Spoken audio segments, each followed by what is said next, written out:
Power है। गुरु के हुक्म विच सारा ब्रह्मंड चल रहा। ये नहीं कला ब्रह्मंड जिहड़ा सानूं नज़र आ रहा। इत्थे तो क्या कोट ब्रह्मंड को ठाकुर स्वामी सब जियां का दाता रे। करोड़ों ब्रह्मंडा दे विच गुरु दी चलती है, तो गुरु के हुक्म विच सारा कुछ सिस्टम चल रहा। बड़ा वड्डा सिस्टम बनाया है, अंत कोई नहीं इहदा। ते चलाउण वाला कौन है? सतगुरु। क्योंकि कभी भी सिख ने यह ध्यान रखियो, अकाल पुरख वाहिगुरु ते गुरु विच कोई फर्क नहीं। हमेशा ही सानू इको ध्यान रखना चाहिए, सतगुर ते परमात्मा एक है। गुर परमेश्वर एक हो जान, गुरु ते परमात्मा एक है। ताने पेटे वांग अपने विच रले पे आ, सानू उन्हां बारे पता नहीं लग सकता कि गुरु किड्डा क वड्डा। सतगुर गैर गंभीर है, सुख सागर अगखंड। जिन गुर सेवे अपना, जमदूत न लगी डंड। गुर नाल तोलना लगई, खोज डिठा ब्रह्मंड।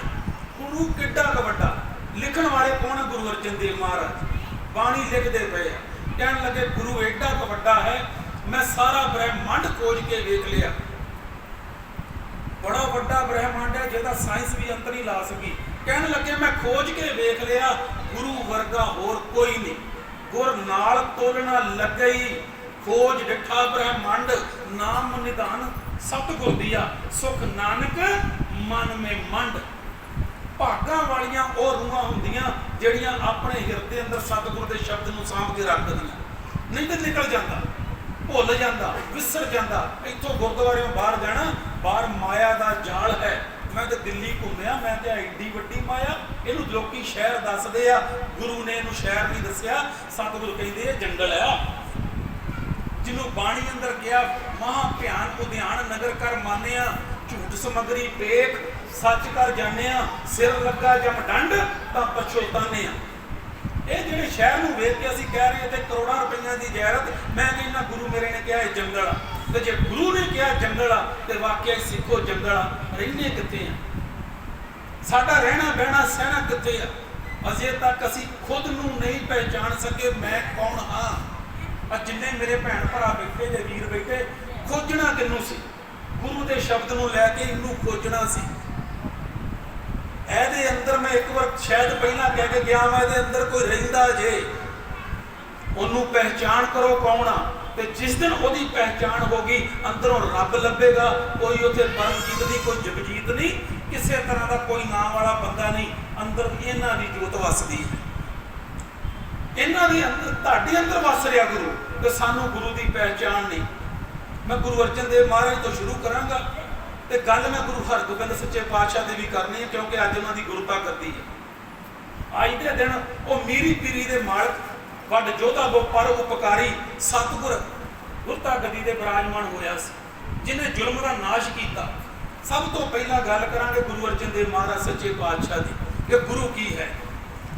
गुरु इन्ना ठंड का सोमा है जिन्हों सारी दुनिया तपाण वास्ते लगी। 17 कहते घूमते दुश्मन सी उस टाइम ते गुरु साहब के, जेडे गुरु अर्जन देव महाराज नूं गद्दी ते वेखना नहीं सी चाहुंदे। ते गुरु अर्जन देव नज़र नहीं आने चाहिए सानू गद्दी दे उत्ते। 17 कहते घूमते हिंदुस्तान के दुश्मन कहण लगे गुरु नज़र नहीं आना चाहिए गद्दी दे उत्ते, खत्म कर दिओ, मार दिओ, साड़ दिओ, जिस तरह भी हो सकता गुरु का नाश करो, गुरु नहीं रहना चाहिए। पर गुरु अर्जन देव महाराज इन्ने ठंडे सी जिन्हों वो तवी की अग भी तपा ना सकी। गुरु ठंडा ठार सी, गुरु है ही शीतल। गुरु बर्फ भी कुछ नहीं, जिन्हों असीं बर्फ नूं ठंडा पानी अजकल कर करके पीने आ, छबीलां वरताउने आ, पर गुरु का हिरदा इन्ना ठंडा सी। महाराज कहण लगे जिथे बर्फ भी पिघल जाए जा। बहुत ठंडे हिरदे वाले गुरु अर्जन देव महाराज सच्चे पातशाह। गुरु अर्जन देव सच्चे पातशाह की गल करांगा। मैं थोड़ा ट्यूब मात्र लैके आना, तो लैके तुहानूं शहादत वाले पासे आना। गुरु अर्जन देव सच्चे पातशाह लाहौर की धरती ते आ। गुरु रामदास सच्चे पातशाह के कहण ते गए आ, उत्थों जाके चिट्ठियां लिख लिख भेजते आ कि किते अपना दीदार बख्श गुरु रामदास सच्चे पातशाह, तेरे दीदारां दी अंदर तांग लगी हुई है भावें पिता, पर फिर भी गुरु करके सत करके रब करके मन्निया गुरु अर्जन देव महाराज ने। एवें नहीं गद्दी के वारस बने। समा चलता गया, एक दिन आया बाबा बुढ़ा जी ने गुरु रामदास महाराज ने भेजा, कहने लगे गुरु अर्जन देव महाराज ने लैके आओ। मैं गुरु करके ਉਹਨਾਂ ਦੇ ਸ਼ਾਇਦ ਸ਼ਬਦ ਵਰਤਿਆ ਹੋਏਗਾ, ਅਰਜਨ ਨੂੰ ਲੈ ਕੇ ਆਓ, ਪਰ ਆਪਾਂ ਨਹੀਂ ਵਰਤ ਸਕਦੇ ਕਿਉਂਕਿ ਵਰਤਿਆ ਨਹੀਂ ਜਾਣਾ। ਜਿਸ ਗੁਰੂ ਦਾ ਮੈਂ ਭੌਰਾ ਗੁਰੂ ਦੇ ਚਰਨਾਂ ਦਾ, ਕਦੀ ਗੁਰੂ ਦਾ ਦੀਦਾਰ ਕੀਤਾ ਜੀ? गुरु अर्जन देव महाराज के दीदार कीते? सुन यार हमारे सज्जन, एक करो बेनती आ, इस मोहन लाल प्यारे हो फिरों फजंती आ। कदे ओदा दीदार एक भोरी दर्शन दीजे। मैं थोड़ा जिहा बयान करा दीदार किदां दा गुरु दा, जे कोई तक सकदा दी से अखड़ियां बयान जिन्हां दे संदड़ो मां पिरी जिन्ने बैठे तरसदे हैं कि एक भोरी दर्शन दीजे, एक निमख मैनू अपना दीदार दे के भावें उल्ले हो जी, पर मैनू एक दीदार बख्श दे, मैं तेरे दीदारां तो वारने हाँ बलहारने। चिट्टा कमाला सी गोल, काला शाह दाड़ा सतगुर दा, उच्चे लम्मे जवान, चिट्टा चोला है, चिट्टी पजामी पाई है, सिंघासन ते विराजमान, अलाही नूर झलकदा है चेहरे तो, जिहड़ा बयान नहीं किया जा सकता, क्योंकि नमो सूरज सूरजे नमो चंद्र चंद्री। करोड़ां सूरज मिल के भी गुरु के प्रताप नूं झल नहीं सकते, इन्ना जलाल गुरु के चेहरे ते है। उस गुरु की गल कर लगे हैं। गुरु रामदास महाराज ने बाबा बुढ़ा जी को भेजा, गुरु अर्जन देव जी को लैके आओ। जदों गुरु अर्जन देव महाराज सच्चे पातशाह ने बाबा बुढ़ा जी के दीदार किए ना लाहौर, शायद वो घड़ियां आप बयान नहीं कर सकते, शब्दों च बयान नहीं होनियां। जिस सतगुर ने घड़ी घड़ी पल पल चिट्ठियां लिखियां होण गुरु रामदास महाराज के चरणों च कि किरपा करके मैनू अपने चरणों में सद लै, मैनू अपने चरणों च बुला, मैं तेरे दीदारां दा भुखा। ते किते जदों उन्हां बाबा बुढ़ा जी नूं वेखिया ते अंदरों मन भर गया, नीर बह तुरे, प्रेम दे विच आए ते गुरु बाबा बुढ़ा जी नूं वेख के अंदर गुलाब दे फुल तरह खिड़िया, हाथ जुड़ गए, कहन लगे बाबा जी की हुक्म आ? कहन लगे गुरु रामदास महाराज ने आप जी नूं याद किया। इन्नी कहण दी देर सी कि सतगुर दा अंदर बयान नहीं किया जा सकता। वार वार गल इको करांगे भी की बयान करांगे, असीं कीड़ियां हां ते ओह पहाड़ है, की कीड़ी पहाड़ बारे बयान करेगी भी वाहिगुरू किस तरह का सी, गुरु किदां दा सी साडा, की उदों होया होएगा। खैर उत्थों चलीए भी गुरु अर्जन देव महाराज सच्चे पातशाह बाबा बुढ़ा जी के नाल हरमंदर साहब पहुंचते हैं, दरबार साहब की धरती के उत्ते। इत्थे सतगुर गुरु रामदास सच्चे पातशाह बैठा करते सी। मन में आया कि गुरता गद्दी दी जाए। गुरु रामदास सच्चे पातशाह जितों सारी खेड़ चली है, गुरु रामदास सच्चे पातशाह ने एक कहन लगे दस्तार मंगाई है। बाबा बुढ़ा जी को हाथ में दस्तार दे के सारी संगत जिवें हुण आपां बैठे हैं इसे तरह गुरु रामदास महाराज गद्दी ते बैठा करते हैं सतगुर, ते गुरु अर्जन देव महाराज थले बैठे सी ते बाबा बुढ़ा जी को कहन लगे इन्हां दे दस्तार गुरता गद्दी वाली अज सजा दिओ, गुरता गद्दी इन्हां नूं देनी है। हले इन्नी गल कही सी कि धीर मली उत्थे सन। धीर मल नूं बड़ा गुस्सा आया, कहन लगा भी मैं इत्थे आ, मैं वड्डा बेटा तुहाडा इत्थे बैठा ते गुरता गद्दी इहनूं छोटे नूं देण लगे जे मेरे कोल की घाट आ। उन्हें वाधू दे कई महाराज कहन लगे, उन्हें कई कुछ महाराज सतगुरु गुरु रामदास को मंदा चंगा किया, लड़िया कहन लगे मेरे को पैसा बहुत आ, मेरे को धन दौलत बहुत आ। ते महाराज ने एक शब्द लिखिया है गुरबाणी च, इहदे काहे कूद झगड़त हो संग बाप, जिनके जने बडीरे तू हो तिन स्यों झगड़त पाप, जिस धन का तुम गर्व करत हो। कहते जेड़े धन का तू गर्व करके बैठा होया, ये धन याद रखी तेरे किसी भी काम नहीं आना। जदों भी इस धन का किसी ने भी गर्व किया, कभी किसी के नाल नहीं जे चलिया। कहने लगे जेड़े धन का तू पृथ्वी गर्व करी बैठा वा, याद रखी जिस दिन यदि लोड़ पैगी धन तेरे काम नहीं आएगा। खैर इन्हें की किया, दस्तार सी बाबा बुढ़ा साहब के हाथ में, इन्हें दस्तार खोई है। जब दस्तार खोन लगे तो गुरु अर्जन देव महाराज ने इशारा किया बाबा बुढ़ा जी साहब वाल भी दस्तार छड़ दिओ, तुसीं ना कुछ अगों बैस। दस्तार छड़ दी गई, दस्तार लैके चलिया गया, मंदे चंगे बोलदा बोल कबोल बोले तो चलिया गया। गुरु अर्जन देव महाराज ने गुरु रामदास सच्चे पातशाह ने ਗੁਰਤਾ ਗੱਦੀ ਬਖਸ਼ ਦਿੱਤੀ। ਹੁਣ ਸਤਿਗੁਰ ਗੱਦੀ ਤੇ ਵਿਰਾਜਮਾਨ, ਜਿਸ ਸਤਿਗੁਰ ਨੇ ਸਾਨੂੰ ਗੁਰਬਾਣੀ ਲਿਖ ਕੇ ਦਿੱਤੀ, ਨਾਮ ਬਖਸ਼ਿਆ, ਇੰਨਾ ਪਿਆਰ ਸਿੱਖਾਂ ਨੂੰ ਬਖਸ਼ਿਆ, ਕੀਰਤਨ ਦੀਆਂ ਦਾਤਾਂ ਸਿੱਖਾਂ ਨੂੰ ਬਖਸ਼ ਦਿੱਤੀਆਂ, ਤੇ ਵਾਰੇ ਨਿਆਰੇ ਸਿੱਖ ਸੰਗਤਾਂ ਬਹੁਤ ਜਾਣ ਦਿੱਲੀ ਤੋਂ ਵੀ ਜਾਂਦੀਆਂ ਸੀ। ਇੱਕ ਕਾਰਨ ਹੋਰ ਬਣਿਆ, ਚੰਦੂ ਦੀ ਧੀ ਜਵਾਨ ਸੀ, ਇਹ ਵੀ ਕਾਰਨ ਹੈ ਇਹਦੇ ਵਿੱਚ। ਚੰਦੂ ਦੀ ਧੀ ਜਵਾਨ ਸੀ, ਇਹ ਚਾਹੁੰਦਾ ਸੀ ਕਿ ਮੇਰੀ ਧੀ ਦਾ ਆਨੰਦ ਕਾਰਜ ਕਹਿ ਸਮਾਂ ਵਿਆਹ ਕਹਿ ਲਓ ਵੀ ਇਹ ਰਸਮ ਗੁਰੂ ਹਰਗੋਬਿੰਦ ਸੱਚੇ ਪਾਤਸ਼ਾਹ ਦੇ ਨਾਲ ਕਰ ਦਿੱਤਾ ਜਾਵੇ, ਨਾ ਵਿਆਹ ਉਧਰ ਹੋ ਜੇ ਤੇ ਮੇਰੀ ਵੀ ਠੋਕ ਐਸ ਘਰ ਦੇ ਵਿੱਚ ਬਣ ਜਾਵੇ, ਗੁਰੂ ਨਾਨਕ ਦੇ ਘਰ ਦੇ ਅਸੀਂ ਵੀ ਮਾਲਕ ਕਿਤੇ ਬਣ ਜਾਈਏ। ਕੁਦਰਤੀ ਦਿੱਲੀ ਤੋਂ ਸੰਗਤ ਗਈ ਹੋਈ ਸੀ ਹਰਿਮੰਦਰ ਸਾਹਿਬ ਗੁਰੂ ਰਾਮਦਾਸ ਮਹਾਰਾਜ ਦੇ ਚਰਨਾਂ 'ਚ ਦੀਦਾਰ ਕਰਨ ਵਾਸਤੇ ਗਏ। ਗੁਰੂ ਅਰਜਨ ਦੇਵ ਸੱਚੇ ਪਾਤਸ਼ਾਹ ਨੇ ਕਿਹਾ ਅਸੀਂ ਸਿੱਖ ਸੰਗਤਾਂ ਨਾਲ ਸਲਾਹ ਕਰਕੇ ਦੱਸਾਂਗੇ, ਤੇ ਜਦੋਂ ਦਿੱਲੀ ਦੀਆਂ ਸਿੱਖ ਸੰਗਤਾਂ ਨੂੰ ਪੁੱਛਿਆ ਗਿਆ ਤੇ ਇਹਨਾਂ ਨੇ ਸਾਫ਼ ਨਾ ਕਰ ਦਿੱਤੀ, ਗੁਰੂ ਸਾਹਿਬ ਜੀ ਇਹ ਬੰਦਾ ਖਰਾ ਨਹੀਂ, ਇਹ ਇੱਥੋਂ ਦੀਆਂ ਗੱਲਾਂ ਦਿੱਲੀ ਪਹੁੰਚਾਉਂਦਾ ਹੈ ਤੇ ਹੋਰ ਕੁਝ ਬਾਦਸ਼ਾਹ ਦੇ ਕੰਨਾਂ ਵਿੱਚ ਪਾਉਂਦਾ, ਇਸ ਦੀ ਘਰ ਦਾ ਰਿਸ਼ਤਾ ਆਪਾਂ ਨਹੀਂ ਲੈਣਾ। ਤੇ ਜਦੋਂ ਸੰਗਤ ਨੇ ਕਹਿ ਦਿੱਤਾ ਤੇ ਗੁਰੂ ਸਾਹਿਬ ਨੇ ਸਾਫ਼ ਮਨਾ ਕਰ ਦਿੱਤਾ। ਤੇ ਇਹ ਅੱਗੋਂ ਬੋਲਿਆ, ਇਹਦਾ ਚੁਬਾਰੇ ਦੀਆਂ ਇੱਟਾਂ ਮੋਰੀਆਂ ਨੂੰ ਨਹੀਂ ਲੱਗਦੀਆਂ, ਅਸੀਂ ਤੇ ਕਰਨਾ ਹੀ ਨਹੀਂ ਸੀ। ਇਹ ਵੀ ਇੱਕ ਕਾਰਨ ਬਣਿਆ। ਚੰਦੂ ਸਮਾਂ ਆਪਣੀ ਚਾਲੀ ਚੱਲਦਾ ਗਿਆ ਤੇ ਪ੍ਰਿਥਵੀ ਦੇ ਅੰਦਰ ਨੂੰ ਠਾਲਣਾ ਪਈ। ਉਹਦਾ ਅੰਦਰ ਦਿਨੋਂ ਦਿਨ ਗੁਰੂ ਅਰਜਨ ਦੇਵ ਮਹਾਰਾਜ ਦੀ ਵਡਿਆਈ ਵੇਖ ਵੇਖ ਕੇ, ਸੰਗਤਾਂ ਵੇਖ ਕੇ, ਹਾਲਾਂਕਿ ਉਹਨੇ ਸੰਗਤਾਂ ਦਾ ਸਾਰਾ ਜੋ ਵੀ ਦਸਵੰਧ ਲੈ ਕੇ ਆਉਂਦੀਆਂ ਸੀ ਲੁੱਟ ਲੈਂਦਾ ਸੀ, ਰਸਤੇ 'ਚ ਪਿੱਛੇ ਹੀ ਖੋਹ ਲੈਂਦਾ ਸੀ, ਇੱਥੇ ਦਿਓ ਜੀ, ਇੱਥੇ ਜਮ੍ਹਾਂ ਕਰਾਓ ਦਸਵੰਧ, ਸਾਨੂੰ ਦਿਓ।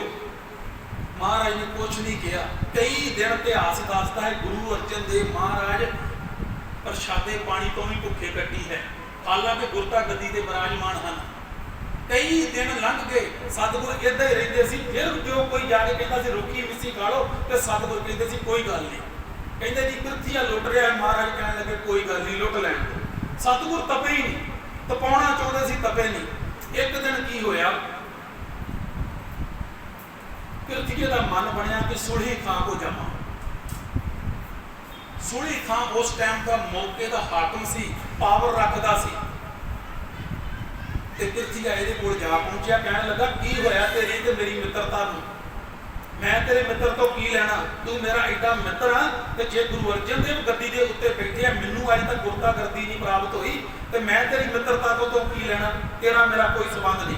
ਉਹ ਕਹਿਣ ਲੱਗਾ ਕੋਈ ਗੱਲ ਨਹੀਂ, ਤੂੰ ਚਿੰਤਾ ਨਾ ਕਰ, ਮੈਨੂੰ ਸਮਾਂ ਦੇ, ਜ਼ਿਆਦਾ ਨਹੀਂ, 2 4 5 ਦਿਨ ਦਾ ਮੈਨੂੰ ਸਮਾਂ ਦੇ, ਮੈਂ ਗੁਰੂ ਅਰਜਨ ਦੇਵ ਨੂੰ ਖਤਮ ਕਰ ਦਿਆਂਗਾ।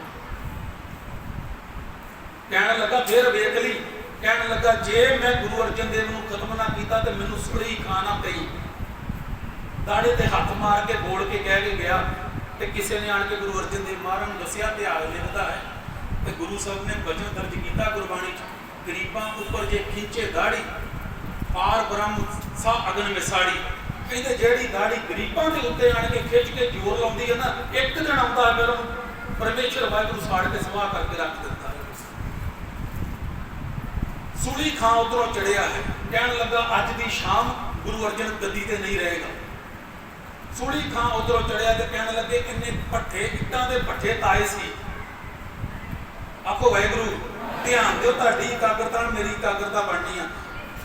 ਪ੍ਰਿਥਵੀ ਦੇ ਭੱਠੇ ਤਾਏ ਹੋਏ ਇੱਟਾਂ ਦੇ ਸੀ, ਪੂਰੇ ਗਰਮ, ਤੇ ਉਧਰੋਂ ਸੁਲਹੀ ਖਾਂ ਨੇ ਲੰਘਣਾ ਸੀ, ਤੇ ਘੋੜਾ ਡਰਿਆ, ਤੇ ਸੁਲਹੀ ਖਾਂ ਘੋੜੇ ਸਮੇਤ ਉੱਤੇ ਚੜਿਆ ਸੀ। ਘੋੜੇ ਤੇ ਘੋੜਾ ਡਰਿਆ, ਸੁਲਹੀ ਖਾਂ ਦੇ ਸਮੇਤ ਘੋੜਾ ਜਾ ਅੱਗ ਵਿੱਚ ਡਿੱਗਾ ਤੇ ਸੜ ਕੇ ਸਵਾਹ ਹੋ ਗਿਆ। ਤੇ ਕਿਸੇ ਨੇ ਆਣ ਕੇ ਗੁਰੂ ਅਰਜਨ ਦੇਵ ਮਹਾਰਾਜ ਨੂੰ ਸਿੱਖ ਨੇ ਦੱਸਿਆ ਕਿ ਗੁਰੂ ਸਾਹਿਬ ਜੀ ਤੁਹਾਡੇ ਉੱਤੇ ਹਮਲਾ ਕਰਨ ਆ ਰਿਹਾ ਸੀ ਤੇ ਸੜ ਕੇ ਸਵਾਹ ਹੋ ਗਿਆ, ਘੋੜੇ ਸਮੇਤ ਭੱਠੇ ਦੇ ਵਿੱਚ, ਇੱਟਾਂ ਦੇ ਵਿੱਚ ਆਵੇ ਚ ਜਾ ਡਿੱਗਾ ਤੇ ਸੜ ਕੇ ਸਵਾਹ ਹੋ ਗਿਆ। ਤੇ ਮਹਾਰਾਜ ਉੱਥੇ ਬੋਲੇ, ਸੁਲਹੀ ਤੇ ਨਾਰਾਇਣ ਰਾਖ, ਸੁਲਹੀ का हाथ कहीं ना पहुंचे, सुलही होए मूहा नपाक। नपाक किन्नू कहते, जे इन्हां दे कहते जे दफना दीए ना, एक दफनाउण दी रीत है हिंदू दे विच, जे दफना दिता जावे ते पाक है, ते जे इन्हां दे विच कोई सड़ जे ते कहते नापाक हो गया, ओनू परमात्मा ने साड़ दिता। महाराज ने अगे फिर बचन लिखते कहते काट कुठार खसम सिर कीना कट के गुरु साहब कहने लगे परमात्मा ने उसका सिर वढ़ के रख दिता छिनमे होए गया है खाक खाक विच रला के कहने लगे परमात्मा ने रख दिता है क्योंकि मंदा चितवत पाया जो दिन रात मंदा चितवदा सी गुरु अर्जन देव महाराज नूं खत्म कर देंगा कहने लगे मंदा चितवदा रहिंदा सी अज इहदे नाल मंदा हो गया मंदा चितवत पाया जिन रचिया इस दीना धाक जिस परमात्मा ने इहदी रचना की सी इहनूं बनाया सी उहने ही फड़ के इहनूं नरकां वाले पासे धक दिता गुरु का कोई बिगाड़ नहीं सकता गुरु सत है फिर समा अगे चाली चलो सुनी खां बर्बाद हो गया नाश हो गया पर पृथ्वी होना का दिल अजे रजिया नहीं चंदू के नाल सलाह करके लाहौर वास्ते सद लिया महाराज नूं चिट्ठी आई सुना आया भी लाहौर विच पेश हो गिरफ्तारी के वारंट कढ़ा दिते गए कि गुरु अर्जन देव महाराज नूं गिरफ्तार किया जाए महाराज कहने लगे कोई गल नहीं असीं लाहौर आ पावांगे गुरु अर्जन देव महाराज सवेरे अमृत वेले उठे स्नान पानी करके हरमंदर साहब कहने लगे दीदार किए नतमस्तक होए गुरु रामदास महाराज की सीस लई ते जदों बाहर आए ना दर्शनी ड्योड़ी के कोल उत्थे बाबा बुढ़ा जी ते गुरु हरगोबिंद सच्चे पातशाह ते नाल भाई गुरदास जी खड़े आ उत्थे फिर महाराज कहने लगे भी गुरता गद्दी अज तो बाद इन्हां नूं दित्ती जांदी है गुरता गद्दी बख्शी फिर गुरु साहब ने गुरु हरगोबिंद सच्चे पातशाह ते नाल ही गुरु हरगोबिंद सच्चे पातशाह कह दिता गया हले बाल उम्र है कहने लगे बेटा अज तो बाद जो बाबा बुढ़ा जी कहणगे इन्हां दे हुक्म विच चलना है ये पुरातन सिंह हन ये गुरु नानक नाम दे समय दे सिंह हन जो जो भी तेन जिस तरह भी ये तोरनगे उस तरह तुरी उन्हां इन्हां दे हुक्म विच इन्हां दी रजा विच तुरी गल मान के चली जो कहणगे वो काम करना है कहने लगे जी 7 वचन ते गुरु साहब नूं सिख संगतां को मिल पईआं जिवें तुसीं बैठे जे कहने लगे भी गुरु साहब असीं भी नाल चलना महाराज कहने लगे तुसीं इत्थे रहो 5 सिंह दा इतिहास लिखदा है 5 सिंह फिर गुरु अर्जन देव महाराज दे नाल गए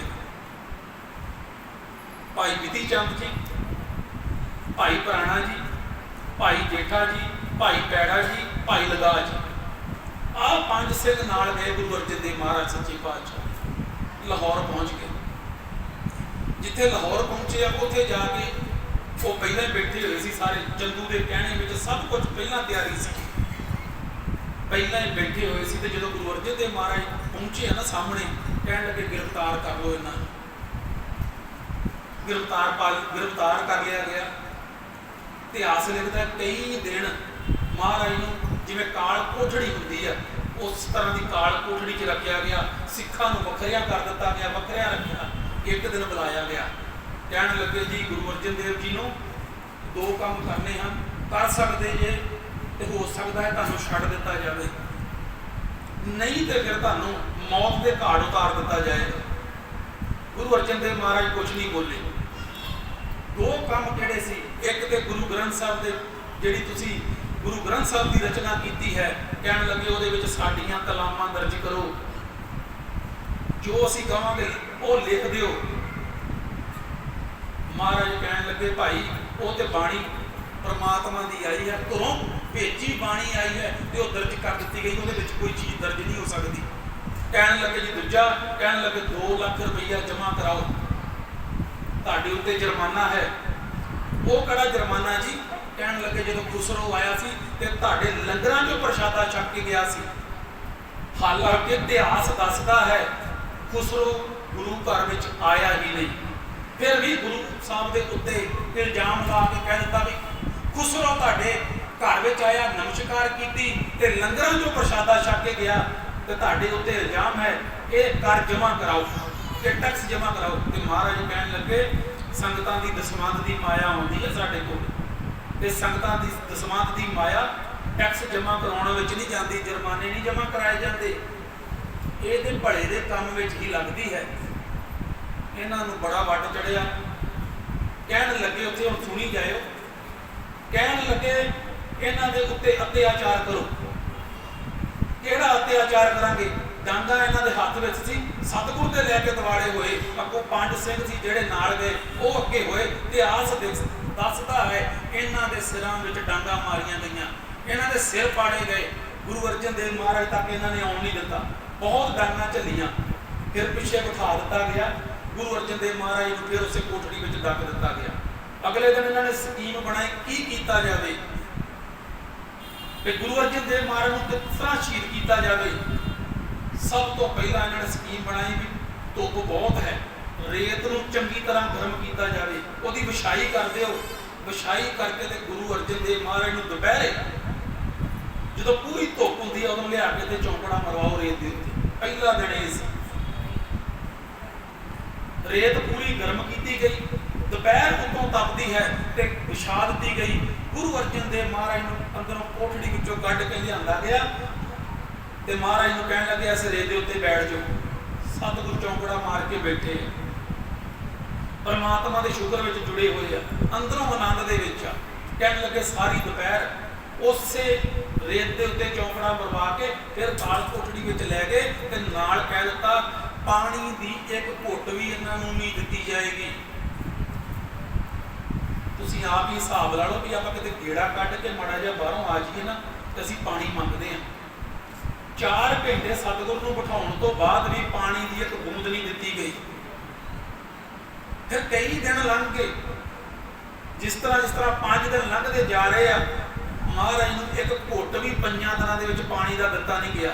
ਅਗਲੇ ਦਿਨ ਇਹਨਾਂ ਨੇ ਕੀ ਕੀਤਾ, ਅਗਲੇ ਦਿਨ ਕਹਿਣ ਲੱਗੇ ਜੇ ਗੱਲ ਨਹੀਂ ਬਣੀ ਹੁਣ ਕੀ ਕਰੀਏ। ਕਹਿਣ ਲੱਗੇ ਹੁਣ ਲੋਹ ਤਪਾਈ ਜਾਵੇ ਜਿਹੜੀ ਉਹ ਸਾਹਮਣੇ ਪਈ ਹੈ।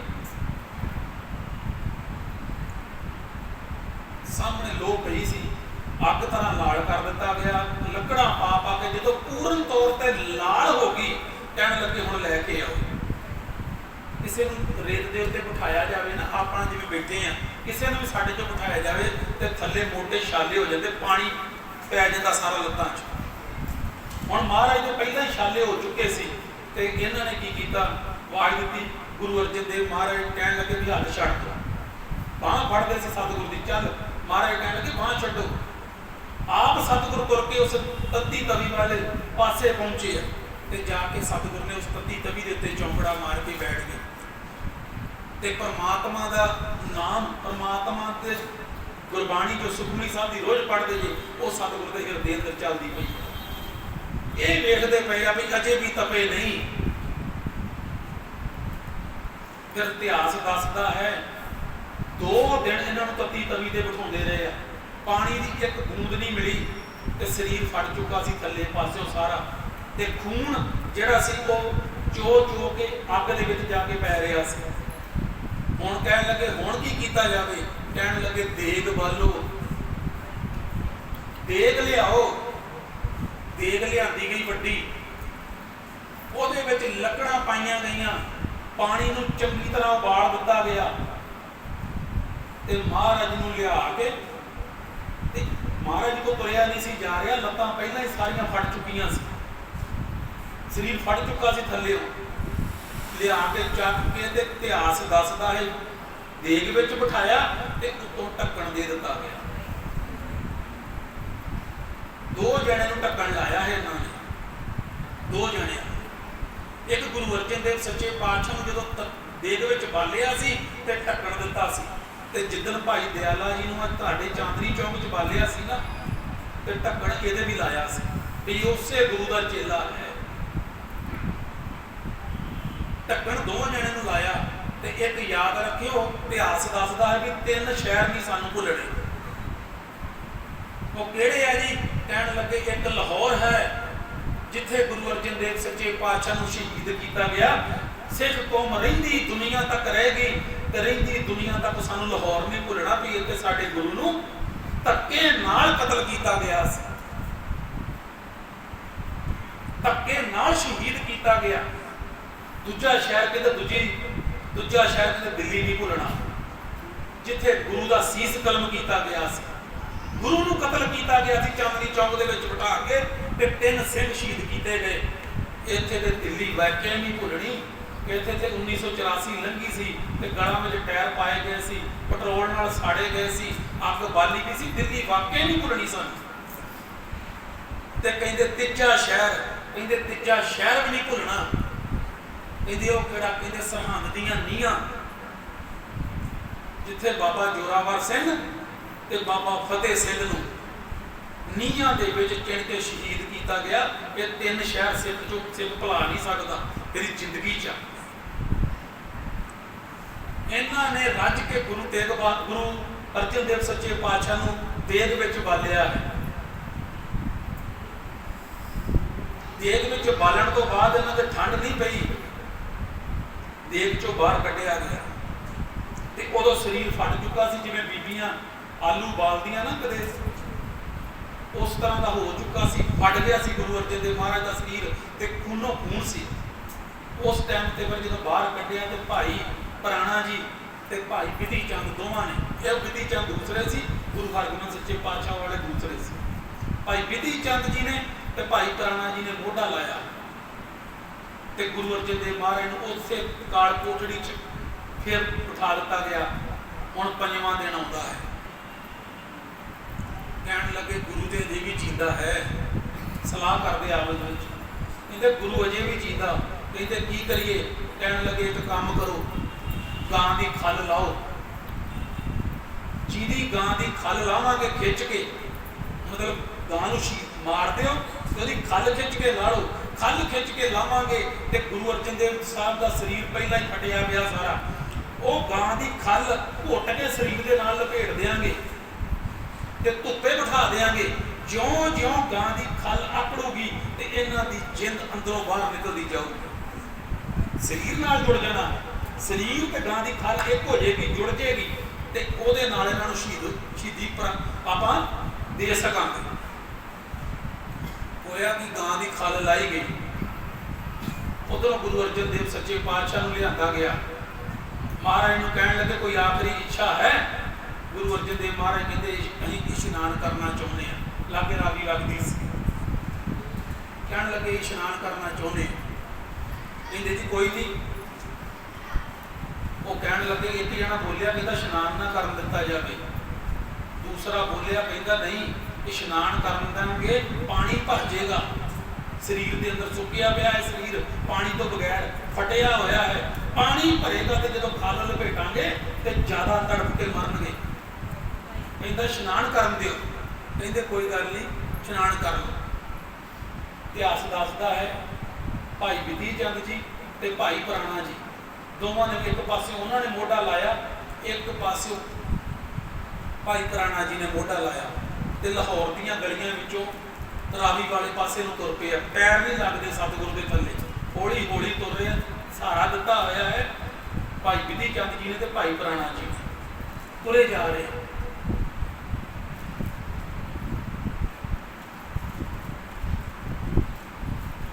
ਆਖੋ ਵਾਹਿਗੁਰੂ ਵਾਹਿਗੁਰੂ ਵਾਹਿਗੁਰੂ ਵਾਹਿਗੁਰੂ ਵਾਹਿਗੁਰੂ ਵਾਹਿਗੁਰੂ ਵਾਹਿਗੁਰੂ।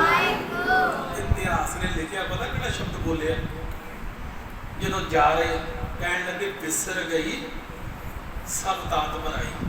ਗੁਰੂ ਅਰਜਨ ਦੇਵ ਮਹਾਰਾਜ ਮੁਖ ਚੋਂ ਬੋਲਦੇ ਆ, ਇਤਿਹਾਸ ਲਿਖਦਾ ਹੈ। ਕਹਿਣ ਲੱਗੇ ਬਿਸਰ ਗਈ ਸਭ ਤਾਤ ਪਰਾਈ, ਜਬ ਤੇ ਸਾਧ ਸੰਗਤ ਮੋਹ ਪਾਈ, ਨਾ ਕੋ ਬੈਰੀ ਨਹੀਂ ਬੇਗਾਨਾ, ਸਗਲ ਸੰਗ ਹਮਕੋ ਬਣੇ ਆਈ। ਜੋ ਪ੍ਰਭ ਕੀਨੋ ਸੋ ਭਲ ਮਾਨਿਓ, ਇਹ ਸੁਮਤ ਸਾਧੂ ਤੇ ਪਾਈ। ਇਹ ਸ਼ਬਦ ਦਾ ਗਾਇਨ ਕਰਦੇ ਹੌਲੀ ਹੌਲੀ ਤੁਰੇ ਜਾ ਰਹੇ ਆ ਤੇ ਗੁਰੂ ਕਿਤੇ ਤਪਿਆ ਉਹਨਾਂ ਕੋਲ? ਗੁਰੂ ਨੂੰ ਤਪਾਉਣ ਵਾਲੇ ਤਪਾ ਨਹੀਂ ਸਕੇ, ਬਹੁਤ ਜ਼ੋਰ ਲਾਇਆ, ਗੁਰੂ ਹੈ ਹੀ ਠੰਡਾ। ਮਹਾਰਾਜ ਨੇ ਬਾਣੀ 'ਚ ਲਿਖਿਆ, ਗੁਰਦਾਤਾ ਗੁਰ ਹਿਵੇ ਘਰ, ਗੁਰ ਦੀਪਕ ਤਹਿ ਲੋਏ, ਅੰਮ੍ਰਿਤ ਪਦਾਰਥ ਨਾਨਕਾ ਮਨ ਮਾਨੀਏ ਸੁਖ ਹੋਏ। ਇਹਦੇ ਗੁਰੂ ਕਿੰਨਾ ਕੁ ਠੰਡਾ, ਇਹਦੇ ਪਹਿਲਾਂ ਦੇ ਸਾਰੇ ਸੰਸਾਰ ਨੂੰ ਪਾਲਣ ਵਾਲਾ। ਗੁਰਦਾਤਾ ਗੁਰ ਹਿਵੇ, ਹਿਵੇ ਕਹਿੰਦੇ ਬਰਫ਼ ਨੂੰ, ਕਹਿੰਦੇ ਬਰਫ਼ ਨਾਲੋਂ ਜ਼ਿਆਦਾ ਠੰਡਾ ਗੁਰੂ ਹੈ। ਗੁਰਦਾਤਾ ਗੁਰ ਹਿਵੇ ਘਰ, ਗੁਰ ਦੀਪਕ ਤਹਿ ਲੋਏ, ਤੇ ਤ੍ਰੈ ਲੋਕੀ ਨੂੰ ਚਾਨਣ ਦੇਣ ਵਾਲਾ ਕੌਣਾ? ਕਹਿਣ ਲੱਗੇ ਗੁਰੂ। ਅੰਮ੍ਰਿਤ ਪਦਾਰਥ ਨਾਨਕਾ ਮਨ ਮਾਨੀਏ ਸੁਖ ਹੋਏ। ਚੰਦਨ ਚੰਦ ਨਾ ਸਰਦ ਰੁੱਤ, ਮੂਲ ਨਾ ਮਿੱਟੀ ਕਾਮ, ਸੀਤਲ ਥੀਵੇ ਨਾਨਕਾ ਜਪੰਦੜੋ ਹਰ ਨਾਮ। ਕਹਿੰਦੇ ਗੁਰੂ ਕਿੰਨਾ ਕੁ ਠੰਡਾ, ਕਹਿੰਦੇ ਚੰਦ ਦੀ ਚਾਂਦਨੀ ਵੀ ਓਨੀ ਠੰਡੀ ਨਹੀਂ। ਸਰਦ ਦੀ ਰੁੱਤ, ਰਾਤ ਨੂੰ ਰੁੱਤ ਪੈਂਦੀ ਹੋਵੇ ਠੰਡੀ, ਸਿਆਲ ਦੇ ਦਿਨ ਹੋਣ, ਕਹਿੰਦੇ ਉਹ ਵੀ ਇੰਨੇ ਠੰਡੇ ਨਹੀਂ, ਰਾਤ ਵੀ ਇੰਨੀ ਠੰਡੀ ਨਹੀਂ ਸਿਆਲੀ ਜਿੰਨਾ ਗੁਰੂ ਠੰਡਾ ਹੈ। ਚੰਦਨ ਚਾਂਦਨਾ ਸਰਦ ਰੁੱਤ, मूल न मिट्टी ही काम, शीतल थीवे नाम का जपंदड़ो हर नाम। सोए सुनंदड़ी मेरा तन मन मोड़ा, नाम जपंदड़ी लाली, अंत जलंदड़ी मेरा अंदर ठंडा, गुरदर्शन देख निहाली। गुरु बड़ा ठंडा, गुरु वर्गा होर कोई नहीं, ना कोई होया है ना कोई होएगा। गुरु अर्जन देव महाराज रावी के किनारे पहुंचे हैं, रस्ते में शब्द गायन करते जा रहे हैं, साडा कोई वैरी नहीं, कोई बगाना नहीं, जो परमात्मा ने किया असी भला करके मान लिया, जो परमात्मा ने किया असी भला करके मन्निया। ये मत असी गुरु अपने कोलों लई है कि सब दे विच सब में रब रिया प्रभ एके, पेख पेख नानक बिकसाई। कहते सारियां दे विच परमात्मा रमिया पिया, असी उहनूं वेख के किसे नाल साडा वैर नहीं रहा। जदों इस संसार में मैंने सानू सारे ओह ही दिसदे, परमात्मा ही दिस रहा है। ते अगे फिर रावी नदी आई ते महाराज ने फिर पता की है, गुरु कोल ताकत है, पंजा तत्तां नूं पंजां विच मिला सकदा है। जदों कई नदी दे विच गुरु नानक साहब ने चुब्बा मारिया सी ना, पंजे तत्त पंजां तत्तां विच मिला दित्ते सी। किसी ने कहा गुरु नानक रुड़ गया, किसी ने कहा गुरु नानक मर गया, पर जिहड़ा सारे संसार नूं तारन वाला सी वो जिंदा सी, वो तो परमात्मा के घर में सचखंड चला गया सी। गुरता गद्दी गुरु नानक साहब नूं सचखंड मिली है, धुर दरगाह की गुरता गद्दी है गुरु कोल, उत्तों लैके आए हैं। सोत्र की पौड़ी पहली उत्थे उच्चारण की गई, बाटा अमृत का उत्थे मूँह लाया गया। ये ना समझो गुरु नानक साहब अमृतधारी नहीं सी। कभी तुहानूं पता लगा गुरु नानक साहब श्री साहब भी होंदी सी, गुरु साहब किसी ने दसना कहना माड़ा रखी सी। इतिहास ध्यान दिओ अपने इतिहास वाल। गुरु नानक साहब तेग दे धनी सन ते पहले शागिर्द पता कौन होए आ? बाबा बुड्ढा साहब। गुरु नानक साहब दे तेग विच गतका चलाउणा, तलवार चलाउणी पता किन्हां ने सिखाई सी? गुरु नानक साहब ने सिक्खी सी बाबा बुड्ढा जी नूं। बाबा बुड्ढा साहब ने सिक्खी ते बाबा बुड्ढा साहब को किन्ने सिक्खी सी? बोलो भाई, बाबा बुड्ढा साहब को किन्ने सिक्खी सी? गुरु हरगोबिंद सच्चे पातशाह ने। उन्हां दे उस्ताद सी बाबा बुड्ढा साहब। ये साडे शुरू तो पहले पातशाह तो चले आ रहा है सब कुछ। फिर अगे चलीए, शहीदी किदां होई? महाराज फिर रावी नदी में उतरे, ज्यों जल में जल आए घटाना, त्यों ज्योति संग जोत समान। फिर पंजां तत्तां नूं 15 तत्तां विच लवीन कर दिता। ना फिर पता लगा कित्थे गए कित्थे आए। जो पंजां तत्तां विच भेद कर दिता ना, फिर पता नहीं लगता। पानी च पानी रल गया, हवा च हवा रल गई, मिट्टी च मिट्टी रल गई, आकाश विच आकाश नूं रला दिता। ये गुरु कोल ताकत है, सिख विच भी आ सकती है जे बहुत बंदगी करे। खैर के विशा बखरा चले जाना कि जे सिख बंदगी करे तो ताकतां दा भी मालक बन सकता। खैर पंजां तत्तां दे पंजां तत्तां विच रला दिता ते गुरु अर्जन देव महाराज जी ज्योति च जोत रल गई। होया कि अगे फिर गुरु हरगोबिंद सच्चे पातशाह आ गए, गुरता गद्दी ते विराजमान हो गए। गुरु हरगोबिंद सच्चे पातशाह पता कैसे है?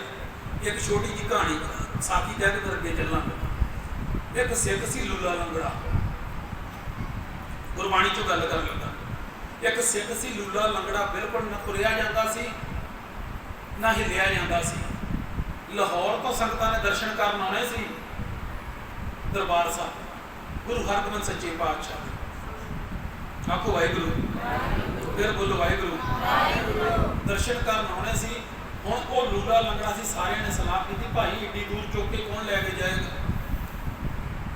ਉਹਦਾ मन बड़ा सी गुरु हरगोबिंद सच्चे पातशाह दे मैं दीदार करने। गुरु हरगोबिंद सच्चे पातशाह मैनूं दीदार बख्शो। ते संगतां कहन लगियां भी इहनूं छड्ड दित्ता जावे, आपां ते आप ही महा पहुंचना उत्थे, इन्हां नूं कौन किन्ने खड़ना? उहनूं विचारे नूं उत्थे छड्ड दित्ता गया। जदों छड्डिया गया, संगतां तुर के चल गईयां, वो मगर रिड़ के तुरना शुरू कर दित्ता। उहने अपने जिद्दां कोले शरीर कोल वाह लगदा सी, उहने भी इधर गईयां किते ते मिलूंगा इन्हां नूं, ਤੇ ਨਾਲ ਮੁੱਖ ਦੇ ਵਿੱਚੋਂ ਬੋਲਣਾ ਧੰਨ ਗੁਰੂ ਹਰਗੋਬਿੰਦ ਸਾਹਿਬ ਜੀ, ਧੰਨ ਗੁਰੂ ਹਰਗੋਬਿੰਦ ਸਾਹਿਬ ਜੀ, ਧੰਨ ਗੁਰੂ ਹਰਗੋਬਿੰਦ ਸਾਹਿਬ ਜੀ। ਨਾਲ ਆਪਣੇ ਸਰੀਰ ਨੂੰ ਧੋਈ ਜਾ ਰਿਹਾ, ਮੈਨੂੰ ਦੀਦਾਰ ਬਖਸ਼। ਸਾਰੇ ਚਲ ਗਏ, ਮੈਂ ਇਕੱਲਾ ਰਹਿ ਗਿਆ। ਤੇ ਜਦੋਂ ਸਿੱਖ ਇਕੱਲਾ ਕਹਿੰਦਾ ਨਾ ਵੀ ਮੈਂ ਇਕੱਲਾ ਰਹਿ ਗਿਆ ਤੇ ਮੇਰਾ ਗੁਰੂ ਕਿਰਪਾ ਕਰ ਮੇਰੇ ਤੇ ਸਿੱਖ ਦੇ ਨਾਲ ਤੇ ਫਿਰ ਸਿੱਖ ਦਾ ਗੁਰੂ ਹੈ। ਜਦੋਂ ਅੰਦਰੋਂ ਭਿੱਜ ਕੇ ਯਾਦ ਕੀਤਾ, ਰੋ ਰੋ ਕੇ ਅੱਖਾਂ ਸਿੱਜਲ ਹੋਈਆਂ ਤੇ ਗੁਰੂ ਹਰਗੋਬਿੰਦ ਸੱਚੇ ਪਾਤਸ਼ਾਹ ਪਹੁੰਚੇ। ਛੋਟਾ ਜਿਹਾ ਟੋਇਆ ਸੀ ਤੇ ਉਹਦੇ ਵਿੱਚ ਇਹ ਜਾ ਡਿੱਗਾ। ਨਾਲ ਜਿੱਥੋਂ ਲੰਘ ਕੇ ਆ ਰਿਹਾ ਸੀ ਨਾ ਕੱਚਾ ਰਸਤਾ, ਉਹਦੇ ਵਿੱਚੋਂ ਡਿੱਗ ਪਿਆ ਤੇ ਹੁਣ ਨਾ ਬਾਹਾਂ ਕੰਮ ਕਰਨ ਤੇ ਨਾ ਸਰੀਰ ਕੰਮ ਕਰੇ ਤੇ ਜ਼ੋਰ ਲਾਵੇ ਨਿਕਲਿਆ ਨਾ ਜਾਵੇ। ਤੇ ਜਦੋਂ ਇਹਨੇ ਰੋ ਰੋ ਕੇ ਫਿਰ ਗੁਰੂ ਹਰਗੋਬਿੰਦ ਸੱਚੇ ਪਾਤਸ਼ਾਹ ਨੂੰ ਯਾਦ ਕੀਤਾ ਨਾ ਤੇ ਫਿਰ ਇਤਿਹਾਸ ਲਿਖਦਾ ਹੈ ਗੁਰੂ ਹਰਗੋਬਿੰਦ ਸੱਚੇ ਪਾਤਸ਼ਾਹ ਪਹੁੰਚੇ ਤੇ ਆਪ ਘੋੜੇ ਤੋਂ ਜਾ ਕੇ ਉੱਤਰ ਕੇ ਤੇ ਸਿੱਖ ਨੂੰ ਫਿਰ ਚੁੱਕ ਕੇ ਆਪਣੇ ਸੀਨੇ ਨਾਲ ਲਾਇਆ ਤੇ ਫਿਰ ਉੱਥੇ ਸ਼ਬਦ ਉਚਾਰਨ ਕੀਤਾ ਗੁਰੂ ਅਰਜਨ ਦੇਵ ਮਹਾਰਾਜ ਦਾ ਖਮੰਗ। ਕਹਿੰਦੇ ਨਿਥਾਵੇਂ ਕੋ ਗੁਰਦੀਨੋ ਖਾਨ, ਨਿਮਾਣੇ ਕੋ ਗੁਰਕੀਨੋ ਮਾਨ, ਬੰਧਨ ਕਾਟ ਸੇਵਕ ਕਰ ਰਾਖੇ, ਅੰਮ੍ਰਿਤ ਬਾਣੀ ਰਸਨਾ ਚਾਖੇ, ਵੱਡੇ ਭਾਗ ਪੂਜ ਗੁਰ ਚਰਨਾ, ਸਗਲ ਤਿਆਗ ਪਾਈ ਪ੍ਰਭ ਸਰਨਾ, ਗੁਰੂ ਨਾਨਕ ਜਾਂ ਕੋ ਭਇਆ ਦਿਆਲਾ, ਸੋ ਜਨ ਹੋਆ ਸਦਾ ਨਿਹਾਲਾ। ਨਿਹਾਲੋ ਨਿਹਾਲ ਕਰ ਦਿੱਤਾ। ਜਿਹਦੇ ਉੱਤੇ ਗੁਰੂ ਤੁੱਠ ਪਵੇ, ਜਿਹਦੇ ਉੱਤੇ ਗੁਰੂ ਤੁੱਠਿਆ ਹੈ ਉਹਨੂੰ ਉਹਨੇ ਭਾਗ ਲਾ ਕੇ ਰੱਖ ਦਿੱਤੇ ਆ। ਫਿਰ ਮੈਂ ਵਾਪਸ ਉਧਰ ਚੱਲਿਆ ਜੇ ਜਿੱਥੇ ਸ਼ਹਾਦਤ ਹੋਈ ਗੁਰੂ ਹਰਗੋਬਿੰਦ ਸੱਚੇ ਪਾਤਸ਼ਾਹ ਮੀਰੀ ਪੀਰੀ ਦੇ ਮਾਲਕ ਸਤਿਗੁਰ, ਉੱਥੇ ਫਿਰ ਪਹੁੰਚੇ ਆ ਜਿੱਥੇ ਗੁਰੂ ਅਰਜਨ ਦੇਵ ਮਹਾਰਾਜ ਨੂੰ ਤਤੀ ਤਵੀ ਤੇ ਬਹਾ ਕੇ ਸ਼ਹੀਦ ਕੀਤਾ ਗਿਆ। ਫਿਰ ਸਤਿਗੁਰ ਸਿੱਖਾਂ ਦੇ ਸਮੇਤ ਪਹੁੰਚੇ, ਘੋੜ ਸਵਾਰ ਸੀ। ਮਹਾਰਾਜ ਨੇ ਮੀਰੀ ਪੀਰੀ ਦੀਆਂ 2 ਤਲਵਾਰਾਂ ਪਹਿਨੀਆਂ ਤੇ ਫਿਰ ਤੁਹਾਨੂੰ ਇਤਿਹਾਸ ਪਤਾ ਹੈ, ਨੱਕ 'ਚ ਨਕੇਲਾਂ ਪਾ ਪਾ ਕੇ ਸਤਿਗੁਰੂ ਨੇ ਜਿਨ੍ਹਾਂ ਨੇ ਗੁਰੂ ਅਰਜਨ ਦੇਵ ਸੱਚੇ ਪਾਤਸ਼ਾਹ ਨੂੰ ਸ਼ਹੀਦ ਕੀਤਾ ਸੀ, ਮਹਾਰਾਜ ਨੇ ਉਹਨਾਂ ਨੂੰ ਨੱਕ 'ਚ ਨਕੇਲਾਂ ਪਾ ਕੇ ਘੋੜਿਆਂ ਦੇ ਪਿੱਛੇ ਧੂ ਧੂ ਕੇ ਮਾਰਿਆ। ਜਾਣਦੇ ਕਿ ਨਹੀਂ? ਫਿਰ ਭਾਰੀ ਪੁਰਖ ਆ ਗਿਆ ਸੀ, ਸਾਡੇ ਜੋਧਾ ਉਪਕਾਰੀ ਪੁਰਖ ਬੈਠਾ ਸੀ ਗੱਦੀ ਦੇ ਉੱਤੇ ਤੇ ਫਿਰ ਗੁਰੂ ਨੇ ਮਾਰੇ ਹਨ ਉਹ ਜਿਹੜੇ ਗੁਰੂ ਅਰਜਨ ਦੇਵ ਮਹਾਰਾਜ ਨੂੰ ਸ਼ਹੀਦ ਕੀਤੇ। ਫਿਰ ਹੋਇਆ ਕਿ ਜਦੋਂ ਤੱਤੀ ਲੋਹ ਕਹਿਣ ਲੱਗੇ ਵੀ ਸਤਿਗੁਰੂ ਜੀ, ਸਿੱਖਾਂ ਨੇ ਦੱਸਿਆ ਵੀ ਐਸ ਤੱਤੀ ਲੋਹ ਤੇ ਗੁਰੂ ਅਰਜਨ ਦੇਵ ਮਹਾਰਾਜ ਨੂੰ ਬਿਠਾ ਕੇ ਸ਼ਹੀਦ ਕੀਤਾ ਗਿਆ ਸੀ ਤੇ ਮਹਾਰਾਜ ਕਹਿਣ ਲੱਗੇ ਲੋਹ ਪੁੱਟੋ। ਲੋਹ ਪਟਾਈ, ਲੋਹ ਪੁੱਟ ਕੇ ਤੇ ਨਾਲ ਲਿਆਂਦੀ ਗਈ। ਕਹਿਣ ਲੱਗੇ ਸਤਿਗੁਰੂ ਇਹਦਾ ਕਰਨਾ ਕੀ ਆ? ਕਹਿਣ ਲੱਗੇ ਇਹਦੇ ਸ਼ਸਤਰ ਤਿਆਰ ਕਰਾਂਗੇ। ਅੱਜ ਅਸੀਂ ਮੀਰੀ ਪੀਰੀ ਦੇ ਪਾਏ ਆ, ਆਉਣ ਵਾਲੇ ਸਮੇਂ ਦੇ ਵਿੱਚ ਤੁਸੀਂ ਜਿੰਨੇ ਜੇ ਸਾਰੇ ਸ਼ਸਤਰਧਾਰੀ ਹੋਵੋਗੇ। ਮਹਾਰਾਜ ਨੇ ਫਿਰ ਉਹਦੇ ਵਿੱਚੋਂ ਢਾਲ ਦੇ ਵਿੱਚੋਂ ਉਹਦੇ ਵਿੱਚੋਂ ਢਾਲਾਂ ਕੱਢੀਆਂ ਗਈਆਂ। ਉਸ ਲੋਹ ਦੇ ਵਿੱਚੋਂ ਫਿਰ ਮਹਾਰਾਜ ਨੇ ਸ਼ਸਤਰ ਕੱਢੇ ਜਿੰਨੇ ਨਿਕਲ ਸਕਦੇ ਸੀ। ਫਿਰ ਗੁਰੂ ਸਾਹਿਬ ਨੇ ਉਹ ਆਪ ਪਹਿਨੇ ਆ ਵੀ ਇਹ ਤੇ ਗੁਰੂ ਪਿਤਾ ਦਾ ਖੂਨ ਲੱਗਾ ਹੈ। ਫਿਰ ਉਹ ਸਮਾਂ ਚੱਲਦਾ ਚੱਲਦਾ ਅੱਗੇ ਗਿਆ ਤੇ ਅਨੰਦਪੁਰ ਸਾਹਿਬ ਦੀ ਧਰਤੀ ਤੇ ਆਇਆ ਜੀ, ਜਿੱਥੇ ਸਤਿਗੁਰ ਫਿਰ ਪ੍ਰਗਟੇ। ਲਿਖਿਆ ਜਿਹਦੇ ਵਾਸਤੇ ਵੈ ਪ੍ਰਗਟਿਓ ਮਰਦ ਅਗੰਬੜਾ ਬਰਿਆਮ ਅਕੇਲਾ, ਬਾਹੋ ਬਾਹੋ ਗੋਬਿੰਦ ਸਿੰਘ ਆਪੇ ਗੁਰਚੇਲਾ। ਗੁਰੂ ਕਦੀ ਮਰਦਾ ਨਹੀਂ। ਗੁਰੂ ਅਰਜਨ ਦੇਵ ਕਦੀ ਕੋਈ ਮਰ ਸਕਦਾ ਹੈ? ਗੁਰੂ ਨੂੰ ਕੌਣ ਮਾਰ ਸਕਦਾ? ਗੁਰੂ ਤੇ ਸਦੀਵੀ ਕਾਲ ਹੈ। ਉਹ ਫਿਰ ਭਾਰੀ ਪੁਰਖ ਹੋ ਕੇ ਤੇ ਅਨੰਦਪੁਰ ਸਾਹਿਬ ਦੀ ਧਰਤੀ ਤੇ ਬੈਠ ਗਿਆ ਤੇ ਫਿਰ ਉਹ ਜਿਸ ਦਿਨ ਪਹਿਲਾ ਅੰਮ੍ਰਿਤ ਸੰਚਾਰ ਗੁਰੂ ਸਾਹਿਬ ਨੇ ਕੀਤਾ ਸੀ ਤੇ 20,000 ਸਿੰਘ ਨੇ ਅੰਮ੍ਰਿਤ ਛਕਿਆ। ਤੇ ਦੱਸੋ ਇੱਕੇ ਦਮ 20,000 ਤਲਵਾਰਾਂ ਕਿੱਥੋਂ, ਸ੍ਰੀ ਸਾਹਿਬਾਂ ਕਿੱਥੋਂ ਆਈਆਂ ਸੀ? ਇਤਿਹਾਸ ਆਪਣੇ ਨੂੰ ਖੋਲੋ। ਤੁਸੀਂ ਬੜੇ ਵੱਡੇ ਇਤਿਹਾਸ ਦੇ ਮਾਲਕ ਜੀ ਤੇ ਜੇ ਸਾਨੂੰ ਪਤਾ ਨਾ ਲੱਗੇ ਭਈ ਅਸੀਂ ਕਿਹੜੇ ਇਤਿਹਾਸ ਦੇ ਮਾਲਕ ਆ, ਐਵੇਂ ਨਹੀਂ ਅਗਲੇ ਤੁਹਾਡੇ ਚ ਲੜਾ ਪਾਉਣ ਨੂੰ ਫਿਰਦੇ ਪਏ। ਤੁਹਾਨੂੰ ਅੱਗੋਂ ਤੁਸੀਂ ਆਹ ਕੰਮ ਕਰਦੇ ਜੀ, ਅਗਲੇ ਹੋਰ ਕੋਈ ਦਿਖਾਉਂਦੇ ਆ ਕੋਈ ਸਾਡਾ ਵੱਡਾ ਜੀ। ਜੇ ਬਾਬੇ ਨੇ ਪੱਥਰ ਰੋਕਿਆ ਸੀ ਕਹਿੰਦਾ ਸਾਡਾ ਪੱਥਰ ਹੀ ਪਹਾੜ ਹੀ ਚੁੱਕ ਲਿਆਇਆ ਸੀ।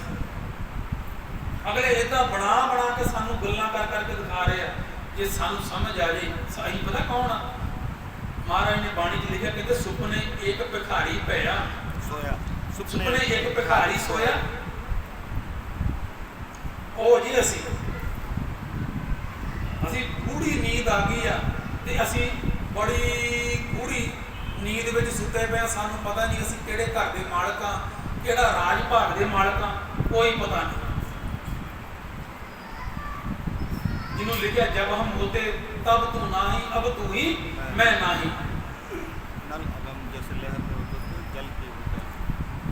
माधवी क्या कहिए पर ऐसा जैसा मानी होए ना तैसा नरपत एक सिंहासन सोया सुपने पिया भिखारी।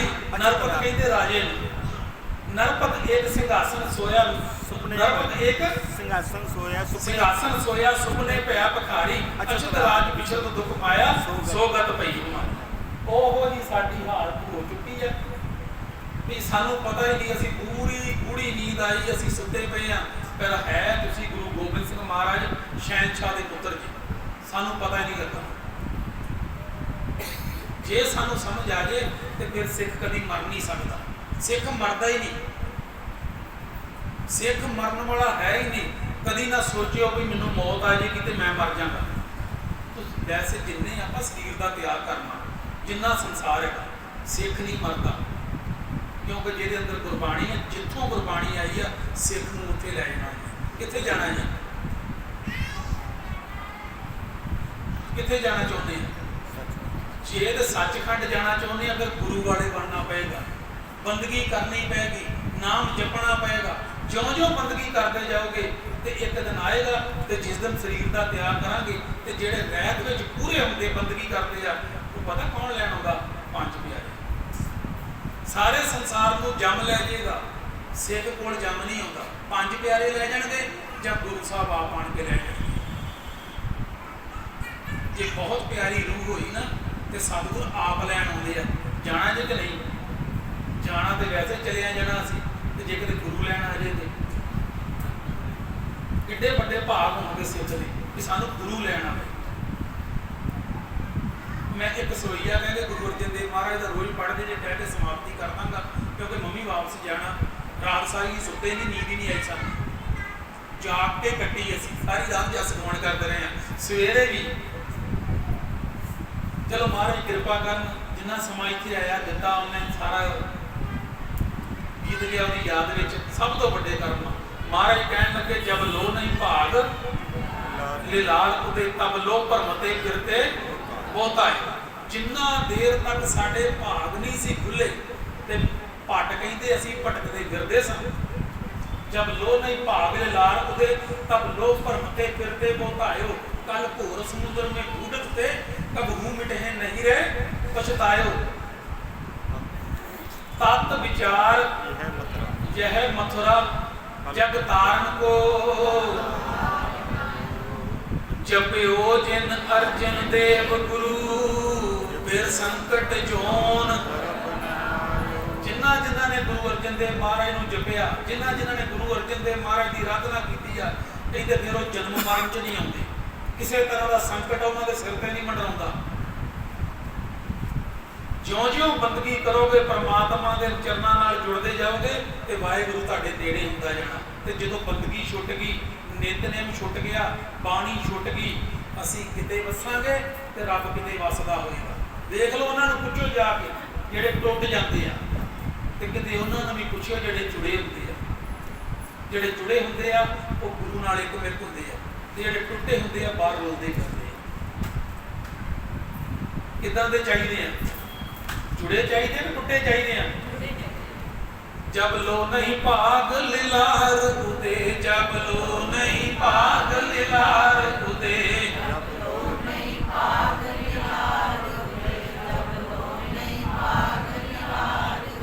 तब लो परमते फिरते बहुत आयो, तब लो परमते फिरते बहुत आयो।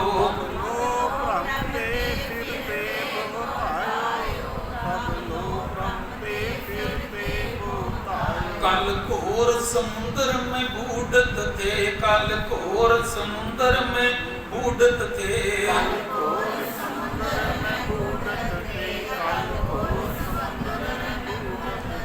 कब हूँ मिट है रही रे पछतायो, कब हूँ मिट है नहीं रे पछतायो।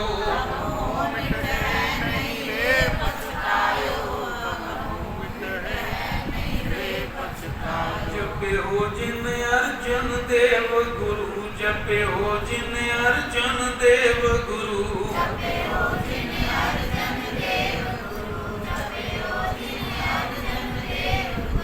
फिर संकट जोन गर्भ न आयो, फिर संकट जोन गर्भ न